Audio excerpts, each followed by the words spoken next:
The officers came in and they were like, hey, turns out you're not one of the good ones. So let's get some things straight here. When he voted for Trump, he knew he was married to someone who was here illegally. Got it. I imagine he started the process of getting her citizenship probably back when old Sleepy Joe was president. You know, back when it was safe to go to immigration hearings because you didn't have to worry about being detained by ICE. Then the officers came in and they were like, hey, turns out you're not one of the good ones. We got to take your wife. And poor Dan, he only got 1 minute to say goodbye. Shit was happening every day to people because of the vote you cast, and you or your wife didn't give a damn about it. And did I hear Dan crying? Imagine all the times he watched Fox News and watched people cry and didn't give a damn. Imagine how many times he laughed at people going through exactly the same thing. Dan, we don't care. We're going to treat you and your wife like you treated countless other immigrant families. So we don't give a damn about you or your wife, Dan. I hope your wife gets detained for months. And I hope she has the worst time in there. I hope the other detainees find out she's married to a MAGA. I hope they point and laugh at her every day. I hope the immigration attorneys decide to only take on cases of people who aren't married to idiots who voted for Donald Trump.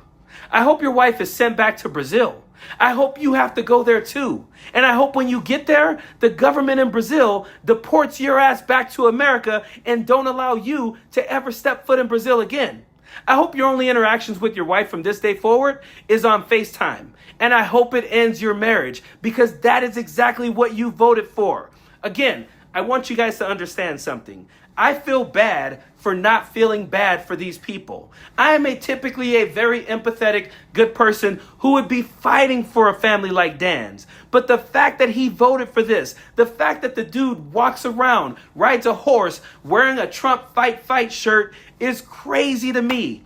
The fact that his wife allowed him to vote for exactly what has her in the situation she's in now is crazy to me. The fact that Dan, in that interview, said to them, I fully support Donald Trump and his immigration policies, but I just think this is not the way to go. I think now people aren't going to want to go to immigration hearings because they're sweeping these people up. Yeah, Dan, that's been happening for months, and you've been silent about it because it wasn't affecting you. And this is why being empathetic all the time, rather than when things affects you, is so damn important. And this is why, again, I don't care. I feel bad that I don't feel bad because I don't.